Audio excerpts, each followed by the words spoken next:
Platform ready ಆಗ್ತಾ ಇದೆಯಾ sir? ನನ್ನ ರಿಯಾಕ್ಷನ್ ಯಾಕೆ ಬೇಕು ಅದಕ್ಕೆ? ಸಿದ್ದರಾಮಯ್ಯನವ್ರ ನಂತರ ಆ ಸ್ಥಾನ ನೀವು ತುಂಬ್ತೀರಾ ಅಂತ ಸರ್. ಹಾಂ, ಸಿದ್ದರಾಮಯ್ಯನವ್ರ ನಂತರ ಆ ಸ್ಥಾನ ನೀವು ತುಂಬ್ತೀರಾ ಅಂತ. ನೋಡ್ರಿ, ಎಷ್ಟು ನೀವು ನನ್ನನ್ನು ಟ್ವಿಸ್ಟ್ ಮಾಡಿ ಟರ್ನ್ ಮಾಡಿ ಹೆಂಗೆ ಮಾಡಿ ಕೇಳಿದ್ರು ನಂದು ಒಂದೇ ಉತ್ತರ. ಹೈಕಮಾಂಡ್ ಏನು ತೀರ್ಮಾನ ಮಾಡುತ್ತೆ ಅದನ್ನು ನಾವೆಲ್ಲ ಶಿಸ್ತಿನ ಸಿಪಾಯಿಗಳ ಥರ ಒಪ್ಕೊಳ್ತೀವಪ್ಪ. ಇದ್ರ ಮೇಲೆ ನಾವು ಇನ್ನೇನು ಹೇಳಕ್ಕೆ, ನೀವು 10 ಸತಿ ಕೇಳಿದ್ರು ಅಷ್ಟೇ, 100 ಸಾರಿ ಕೇಳಿದ್ರು ಅಷ್ಟೇ.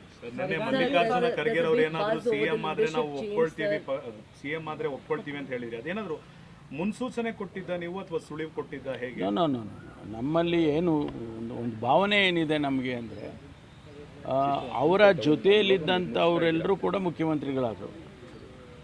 ಮಲ್ಲಿಕಾರ್ಜುನ ಖರ್ಗೆ ಅವರ ಜೊತೆಯಲ್ಲಿದ್ದಂಥವರು, ಅವರು ಗುಂಡೂರಾಯರು ಇರ್ಬೋದು, ವೀರಪ್ಪ ಮೊಯ್ಲಿ ಅವರು ಇರ್ಬೋದು, ಧರ್ಮಸಿಂಗ್ ಇರ್ಬೋದು, ಬಂಗಾರಪ್ಪನವ್ರು ಇರ್ಬೋದು, ಇವರೆಲ್ಲರೂ ಅವರ ಸಮಕಾಲೀನರು.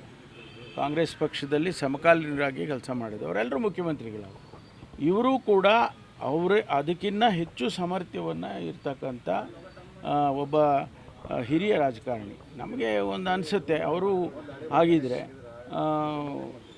ಅವರ ಏನು 50 ವರ್ಷದ ಸೇವೆಗೆ ಒಂದು ಅಂತ್ಯ, ಒಂದು ಅರ್ಥ ಬರುತ್ತೆ ಅಂತ ಹೇಳಿ ನಾವು ಅಂದ್ಕೊಳ್ತೀವಿ. ಅದಕ್ಕಾಗಿ ನಾನು ಹೇಳಿದ್ದು, ಅವರು ಬಂದು ಆದರೆ ಯಾರು ಅಷ್ಟು ಹಿರಿಯರು ಬಂದಾಗ ಯಾರು ಕೂಡ ಪ್ರಶ್ನೆ ಮಾಡುವಂಥದ್ದು ಇರೋದಿಲ್ಲ ಅಂತ ಹೇಳಿದೆ ನಾನು. ಸರ್, ಈಗ ಒಂದು ಕ್ಯೂರಿಯಾಸಿಟಿ ಸರ್, ಬೇರೆಯವರೆಲ್ಲ ದೆಹಲಿಗೆ ಹೋಗೋದು ಬೇರೆ, ನೀವು ದೆಹಲಿಗೆ ಯಾವಾಗ ಹೋಗ್ತೀರಾ ಅನ್ನೋದೇ ಕ್ಯೂರಿಯಾಸಿಟಿ.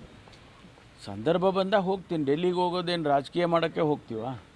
ಸುಮ್ಮನೆ ತಿರ್ಗಾಡ್ಕೊಂಡು ಬರೋಕ್ಕೂ ಹೋಗ್ತೀವಿ.